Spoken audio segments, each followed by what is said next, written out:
नमस्कार दोस्तों, सभी का स्वागत है आपका अपना YouTube channel PK for study classes में। दोस्तों आज हम लोग क्लास 10th के सोशल साइंस के 80 क्वेश्चन पूरा कंप्लीट कर चुके थे। तो आज हम लोग उसके आगे के इंपॉर्टेंट क्वेश्चन को देखते हैं जो कि हमारा बोर्ड एग्जाम में छपने वाला है सोशल साइंस के क्लास 10th वाले बच्चे का। ठीक है, तो हम लोग चलिए 18 के बाद यानी कि 80 क्वेश्चन हम लोगों ने एक वीडियो में पूरा कंप्लीट कर चुके थे। तो आज हम लोग उसके बाद के कुछ क्वेश्चन के इंपॉर्टेंट देखते हैं जो छपने वाला है, यानी कि बहुत ही संभावना है उसके कि वो क्वेश्चन आ सकता है, यानी कि VVI क्वेश्चन है आपके लिए। तो चलिए आइए हम लोग को 80 के बाद के क्वेश्चन को समझते हैं। ठीक है, तो चलिए बढ़ते हैं आगे क्वेश्चन की तरफ। तो आइए समझते हैं क्वेश्चन क्या है। आप लोग ध्यान से अगर वीडियो देखेंगे तो आपको सारे क्वेश्चन इसी में वीडियो के साथ याद होने वाला है। आपको रटने की जरूरत नहीं, बस समझने की जरूरत है। और क्वेश्चन को हम ऐसे रिपीट करेंगे ताकि आपको अच्छी तरह से माइंड में सेट हो जाए। आप जब एग्जाम देने के लिए बैठे अपने सेंटर पे तो वहाँ पे आपको क्वेश्चन को देखते देखते ही आपको लगेगा कि हाँ ये सब क्वेश्चन हमने पढ़े और आप करेक्ट आंसर करके आएंगे। चलिए आइए हम लोग क्वेश्चन को देखते हैं और समझते हैं। ठीक है,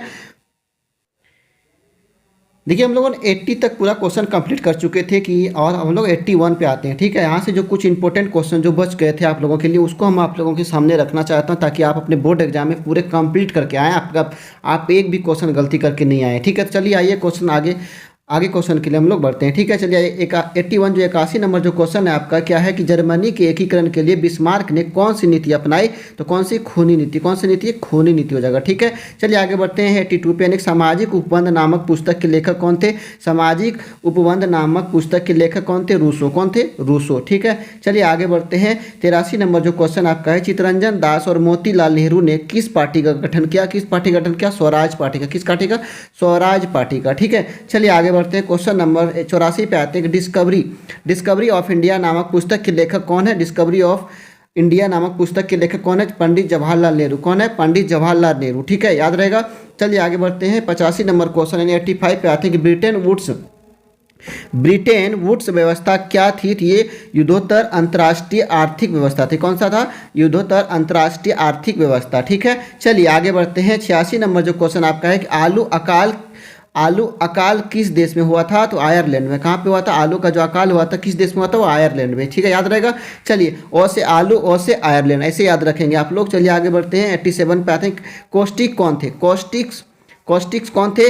ये बुनकरों का एक समुदाय। कौन थे? बुनकरों का एक समुदाय थे। ठीक है, चलिए आगे बढ़ते हैं क्वेश्चन नंबर 88 पे आते हैं कि इंग्लैंड का कौन सा नगर फिनिशिंग सेंटर के स्वरूप में विकसित हुआ? तो यहाँ पे चलिए आगे बढ़ते हैं क्वेश्चन जो है लंदन। क्या होगा उत्तर जो इसका होगा? लंदन। ठीक है, चलिए आगे बढ़ते हैं 89 नंबर पे आते हैं कि ज्योतिबा फूले ने 1871 में जाति प्रथा के अत्याचारों पर कौन सी पुस्तक लिखी थी? तो यहाँ पे गुलामगिरी। कौन सा? गुलामगिरी। याद रहेगा।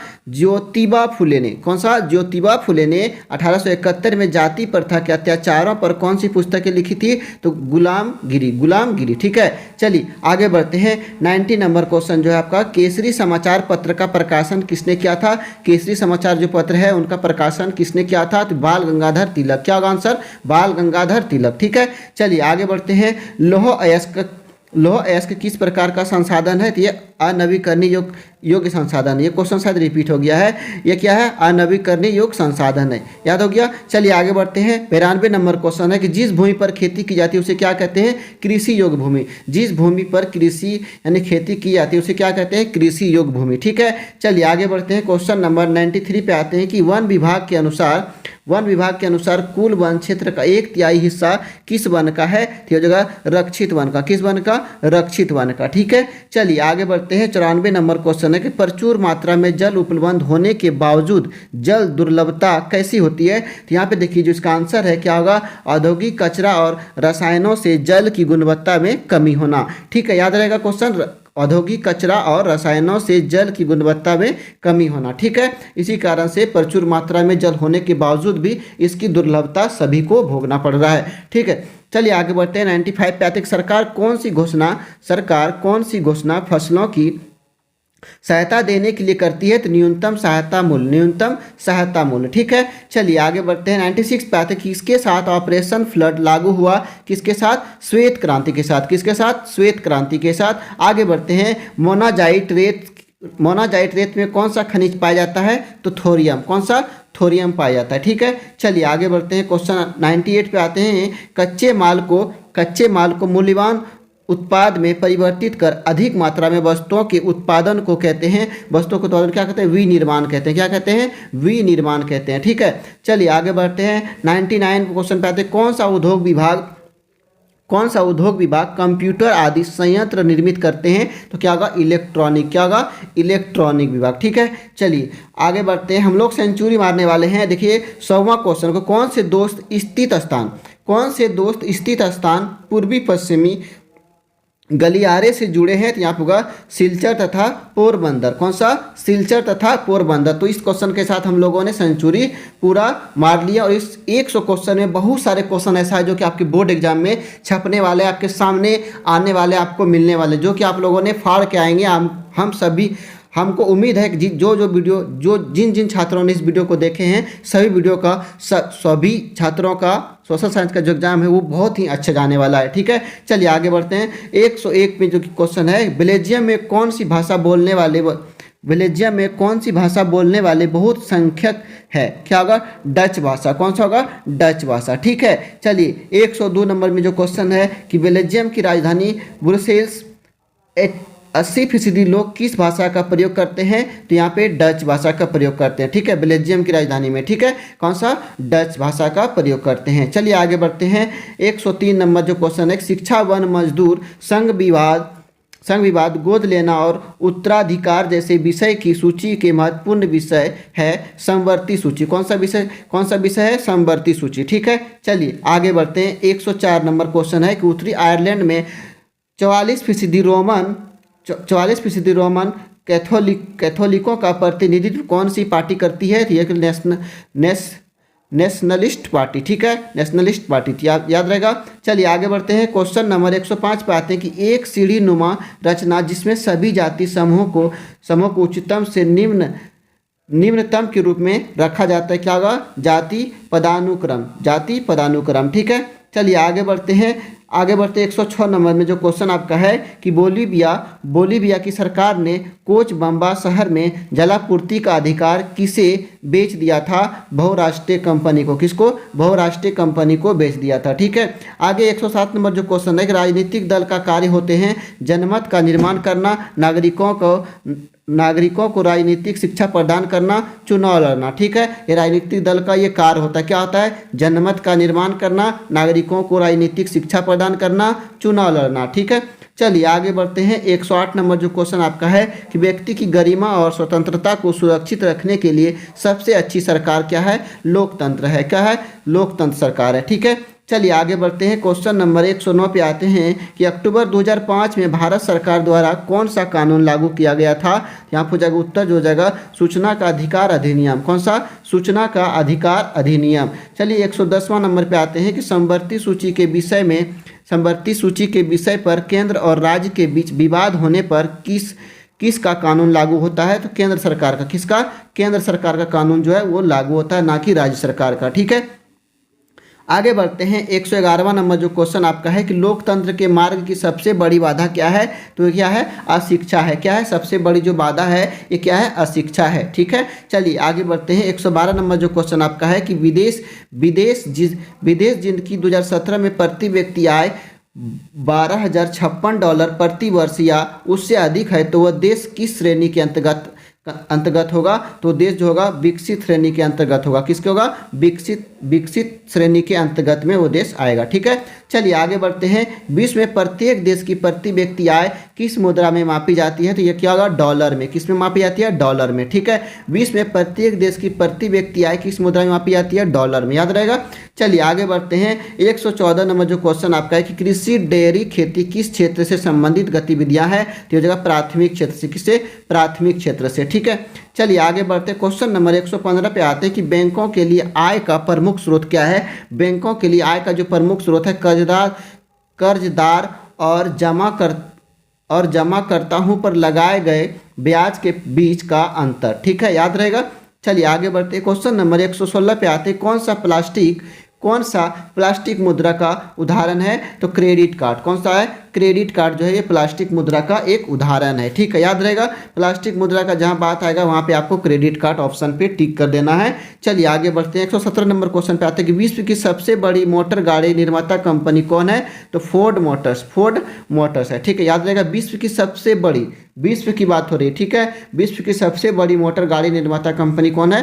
फोर्ड मोटर्स है। ठीक है, चलिए आगे बढ़ते हैं। फोर्ड मोटर्स कंपनी ने अपना पहला प्लांट में कहाँ लगाया था? पहला प्लांट जो कहाँ लगाए थे उन्होंने? चेन्नई में। कहाँ पे? चेन्नई में। ठीक है, चलिए 119 नंबर जो क्वेश्चन आपका है कि मुद्रा का प्राथमिक कार्य क्या है? विनिमय का माध्यम। क्या है? विनिमय का माध्यम है। ठीक है, चलिए 120 नंबर जो क्वेश्चन आपका है कि भारतीय मानक संसाधन का मुख्य कार्यालय कहाँ है? तो कहाँ है? भारतीय मानक संसाधन का मुख्य कार्यालय दिल्ली में है। कहाँ पे है? दिल्ली में है।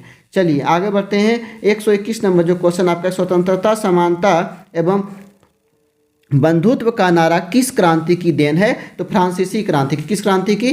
फ्रांसीसी क्रांति की। ठीक है, चलिए आगे बढ़ते हैं। 122 नंबर क्वेश्चन है कि वह विचारधारा जो स्त्री पुरुष की सामाजिक, आर्थिक एवं राजनीतिक समानता पर आधारित हो उसे कहते हैं क्या? नारीवाद कहते हैं। क्या कहते हैं? नारीवाद कहते हैं। 123वां नंबर क्वेश्चन आपका है कि स्वदेशी आंदोलन की प्रेरणा से भारत माता की छवि को किसने चित्रित किया? तो अवनींद्रनाथ टैगोर। रविंद्रनाथ टैगोर होगा, यहाँ पे टाइपिंग मिस्टेक है। क्या होगा? रविंद्रनाथ टैगोर होगा। ठीक है, चलिए आगे बढ़ते हैं। आप लोग इसको रविंद्रनाथ टैगोर पढ़ेंगे, ना कि अवनींद्रनाथ, यहाँ पे टाइपिंग मिस्टेक हुआ है। ठीक है, चलिए आगे बढ़ते हैं। 124वां नंबर क्वेश्चन है कि कार्यालय द्वारा ब्रिटेन में किस अनाज का याद प्रतिबंधित कर दिया गया? उत्तर क्या होगा? मक्का का। किसका? मक्का का। ठीक है, चलिए आगे बढ़ते हैं। क्वेश्चन नंबर 125 पे आते हैं। कितनी धुरी शक्तियाँ समझा जाता है नाथसी जर्मनी, जापान और इटली? नाथसी जर्मनी, जापान और इटली। ठीक है, चलिए 126वां नंबर क्वेश्चन है कि ईस्ट इंडिया कंपनी ने भारत में बुनकरों पर निगरानी रखने, माल इकट्ठा करने और गुणवत्ता की जांच करने के लिए इन्हें नियुक्ति किया। किन्हें? गुमास्ता को। किसको? गुमास्ता को। ठीक है, चलिए 127वां नंबर जो क्वेश्चन आपका है कि यूरोपीय देशों में किस देश के कपड़ों की अत्यधिक मांग थी? किस देश की? भारत देश की। किस देश की? यानी कि अपना देश का, यानी भारत देश की। ठीक है, चलिए आगे बढ़ते हैं। 128वां नंबर क्वेश्चन पे आते कि 1821 संवाद कौमुदी का प्रकाशन किसने शुरू किया? कौमुदी का प्रकाशन किसने शुरू किया? राजा राम मोहन राय ने। ठीक है, याद रहेगा, राजा राम मोहन राय ने। चलिए आगे बढ़ते हैं। 129वां नंबर क्वेश्चन, किसने कहा था कि मुद्रण ईश्वर की दी हुई महानतम देन है, सबसे बड़ा तोहफा है? मार्टिन लूथर ने। किसने किया था? किसने कहा था? मार्टिन लूथर ने कहा था ये बात। ठीक है, 130वां नंबर क्वेश्चन पे आते हैं। कितने किलोमीटर के बाद किसी देश का महासागरीय संसाधन पर अधिकार नहीं है? 200 किलोमीटर के बाद। किसके बाद? कितने किलोमीटर के बाद? 200 किलोमीटर के बाद। ठीक है, चलिए 131वां नंबर जो क्वेश्चन है कि भारत के कुल क्षेत्रफल में कितने प्रतिशत क्षेत्र पर पठारी भाग है? तो 27% पर। कितने प्रतिशत पर? 27% पर पठारी भाग है। ठीक है, चलिए आगे बढ़ते हैं। 132वां नंबर क्वेश्चन है कि पुलिस 452 में भारत निम्न में से किस प्रजाति को विलुप्त घोषित कर चुका है? एशियाई चीता को। किसको? एशियाई चीता को इसको विलुप्त घोषित कर दिया गया है। ठीक है, आगे बढ़ते हैं। 133वां नंबर क्वेश्चन है कि 14वीं शताब्दी में किसने दिल्ली में सीरी फोर्ट क्षेत्र में जल की सप्लाई के लिए हौज खास का निर्माण करवाया? इल्तुतमिश ने। किसने? इल्तुतमिश ने। ठीक है, चलिए आगे बढ़ते हैं। 134वां नंबर क्वेश्चन जो है कि कर्तन दहन प्रणाली कृषि को मणिपुर में कहा जाता है? क्या कहा जाता है? पामलू। क्या कहा जाता है? पामलू। कर्तन दहन प्रणाली कृषि को मणिपुर में क्या कहा जाता है? पालमू। क्या कहा जाता है? पालमू। याद रहेगा। 135वां नंबर क्वेश्चन देखिए कि भारत की दो प्रमुख खाद्यान्न फसलें कौन सी है? चावल और गेहूं। ठीक है, चावल और गेहूं है। ठीक है, भारत की दो प्रमुख खाद्यान्न फसलें कौन सी है? चावल और गेहूं है। ठीक है, चलिए आगे बढ़ते हैं। 136वां नंबर, चूना पत्थर किस उद्योग का आधारभूत कच्चा माल है? सीमेंट उद्योग का। किसका? सीमेंट उद्योग का। 137 नंबर देखिए क्वेश्चन, किस शहर को भारत के इलेक्ट्रॉनिक राजधानी कहा जाता है? बेंगलोर को। किस शहर को भारत की इलेक्ट्रॉनिक राजधानी कहा जाता है? बेंगलोर को कहा जाता है। ठीक है, चलिए आगे बढ़ते हैं। 138वां नंबर क्वेश्चन, कृषि आधारित उद्योग नहीं है। कृषि आधारित उद्योग नहीं है क्या? तांबा प्रगलन। चलिए आगे बढ़ते हैं। 139वां क्वेश्चन को देखिए कि भारत में वायु परिवहन का राष्ट्रीयकरण कब किया गया? तो 1953 में। कब किया गया? 1953 में। ठीक है। 140वां क्वेश्चन देखिए, नियंत्रण एवं संतुलन की व्यवस्था का संबंध सत्ता की साझेदारी के किस रूप से है? सत्ता की क्षैतिज वितरण। किससे? सत्ता की क्षैतिज वितरण से। ठीक है। चलिए आगे बढ़ते हैं। बापू किन्हें कहा जाता है? ये बात तो आप लोगों ने सभी ने जानते हैं कि बापू किन्हें कहा जाता है? महात्मा गांधी को। किनको? महात्मा गांधी को। आगे बढ़ते हैं। प्रतिरक्षा, विदेशी मामले, बैंकिंग, संचार और मुद्रा जैसे राष्ट्रीय महत्व के विषय किस सूची के महत्वपूर्ण विषय है? संघ सूची के। किसके? संघ सूची के। आगे बढ़ते हैं। क्वेश्चन नंबर 143वां क्वेश्चन देखिए, किस देश को धार्मिक और जातीय पहचान के आधार पर विखंडन का सामना करना पड़ा? युगोस्लाविया। किसको? युगोस्लाविया को। ठीक है। चलिए आगे बढ़ते हैं 140वां क्वेश्चन को। औरत और मर्द के समान अधिकारों और अवसरों में विश्वास करने वाली महिला या पुरुष को कहते हैं क्या? नारीवादी। क्या कहते हैं? नारीवादी कहते हैं। आगे बढ़ते हैं। क्वेश्चन नंबर 145 को देखिए कि कौन सा दबाव समूह सामूहिक हित का समर्थन करता है? जन सामान्य के हित समूह। जन सामान्य के हित समूह इसका आंसर हो जाएगा। 146वां नंबर क्वेश्चन देखिए, राजनीतिक दल का कार्य है क्या? चुनाव लड़ना, विरोधी दल का गठन करना, सरकार का गठन करना। ये राजनीतिक दल का ये सब कार्य है। ठीक है। चुनाव विरोधी दल का गठन करना, सरकार का गठन करना। ठीक है। अगर आप लोगों को वीडियो अच्छा लग रहा है तो इसको जितने ज़्यादा हो सके अपने दोस्तों में शेयर करें, ताकि सभी बच्चे ने अपने बोर्ड एग्जाम के लिए अच्छे से मोस्ट इंपॉर्टेंट क्वेश्चन को रिवीजन करके पढ़ के याद करके जाए। ठीक है। चलिए आगे बढ़ते हैं। क्वेश्चन नंबर 147वां पे आते हैं कि लोकतंत्र में एक नागरिक को निर्णय लेने की प्रक्रिया की जांच करने का अधिकार और साधन होता है। इसे कहा जाता है क्या? पारदर्शिता। क्या कहते हैं? पारदर्शिता। ठीक है। चलिए 148वां क्वेश्चन देखिए, लोकतंत्र की विभिन्न चुनौतियों के बारे में सभी सुझाव या प्रस्ताव कहलाते हैं क्या? राजनीतिक सुधार। क्या? राजनीतिक सुधार। हम लोग 150वां क्वेश्चन की बहुत करीब हैं। चलिए आप जिन बच्चों ने इस लाइक नहीं किए हैं इस वीडियो को, तो आप लोगों ने लाइक कर दीजिए, और जो इस चैनल को सब्सक्राइब नहीं किया तो आप लोगों ने सब्सक्राइब कर लीजिए, ताकि सारे सब्जेक्ट के लिए आपको मोस्ट इंपॉर्टेंट क्वेश्चन इसी तरह से दिया जा सके और आपको मिले। ठीक है। चलिए 149वां जो क्वेश्चन आपका, कौन सा केंद्रीय सूची का विषय नहीं है? विदेशी मामला। क्या है? विदेशी मामला। ये केंद्रीय सूची का विषय नहीं है। चलिए आगे बढ़ते हैं। 150 क्वेश्चन पे आ गए हम लोग कि बोलीविया किस महादेश में अवस्थित है? दिया गया लातीनी अमेरिकी। कौन सा? लातीनी अमेरिकी। और 10 क्वेश्चन हम लोग करेंगे, उसके बाद फिर नेक्स्ट वीडियो में आगे क्वेश्चन, अगर कुछ ऐसा क्वेश्चन मिलेगा तो हम आपके लिए फिर से प्रोवाइड करा देंगे। ठीक है। चलिए 151वां जो क्वेश्चन आपका है, ऊर्जा का मुख्य स्रोत कौन से है? कोयला और पेट्रोलियम। ये क्या है? ऊर्जा का मुख्य स्रोत है। कौन सा? कोयला और पेट्रोलियम है। ठीक है। ये क्वेश्चन आपको साइंस में भी मिलेगा, तो इसको ध्यान में आपको रखना है। 152वां नंबर देखिए कि यूएनडीपी के अनुसार किसी देश के विकास को आंकने का आधार कौन सा है? प्रति व्यक्ति आय, लोगों की शिक्षा का स्तर, लोगों का स्वास्थ्य का स्तर। ठीक है। चलिए 153वां नंबर जो क्वेश्चन आपका है कि भारत के किस क्षेत्र में छुपी हुई बेरोजगारी पाई जाती है? कृषि क्षेत्र में। किसमें? कृषि क्षेत्र में। 154 नंबर क्वेश्चन है कि भंडारण को किस क्षेत्र में शामिल किया जाता है? तृतीयक में। किसमें? तृतीयक में। ठीक है। आगे बढ़ते 155 नंबर, भारतीय रिजर्व बैंक का मुख्य कार्य क्या है? शाखा नियंत्रण करना। क्या है? शाखा नियंत्रण करना। चलिए 156 नंबर जो क्वेश्चन आपका है कि कौन सा तत्व उत्पादकों को घरेलू बाजार से बाहर व्यापार करने का अवसर देता है? वैश्वीकरण। कौन सा? वैश्वीकरण। चलिए 157 नंबर जो क्वेश्चन है कि दो देशों के बीच होने वाले व्यापार को कहा जाता है क्या? अंतर्राष्ट्रीय व्यापार। क्या कहा जाता है? अंतर्राष्ट्रीय व्यापार कहा जाता है। चलिए हम लोग लास्ट और 2-3 क्वेश्चन करते हैं।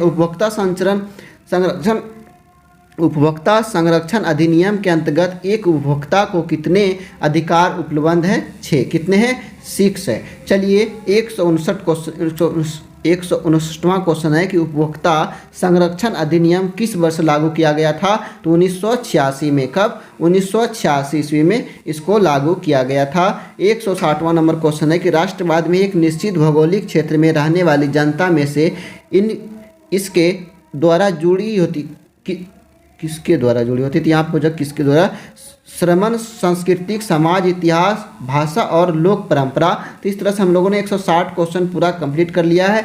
अगले वीडियो हम लोग 80 क्वेश्चन को कंप्लीट किए थे और अभी 80 क्वेश्चन को हम लोगों ने कंप्लीट किए। सारे क्वेश्चन आपके लिए बहुत ही इंपॉर्टेंट क्वेश्चन है, जो कि कल के कल बोलते हैं 20 मार्च को आपके एग्जाम में छपने वाला है। कल तो संडे है, तो कल नहीं सोमवार को आपके एग्जाम में जो आने वाला है। अगर आप लोगों ने वीडियो को नहीं देखा है, अगर आप लोगों को समझ में एक बार में नहीं आया तो आप लोगों ने वीडियो को दोबारा देखिए, आपको एक ही बार में याद हो जाना चाहिए। अगर नहीं आया है तो आप लोग दोबारा वीडियो को देखिए और आपको ये क्वेश्चन बहुत हेल्प करने वाली है बोर्ड एग्जाम में, यानी कि सोमवार को 20 मार्च को आपके सोशल साइंस के एग्जाम में। ठीक है, तो चलिए, अगर आपको वीडियो अच्छा लगा तो लाइक शेयर एंड सब्सक्राइब जरूर कर लें और जितना ज़्यादा उसको इसको शेयर करें, ताकि सभी स्टूडेंट के पास, जितने भी बोर्ड एग्जाम क्लास 10th वाले बच्चे दे रहे हैं, सबके पास ये नोटिफिकेशन पहुंचे और अपने बोर्ड एग्जाम के लिए वो मोस्ट इंपॉर्टेंट सोशल साइंस के क्वेश्चन को देखकर अपने बोर्ड एग्जाम को देने के लिए जाए। ठीक है, फिर मिलते हैं नेक्स्ट वीडियो में, तब तक के लिए जय हिंद, थैंक यू।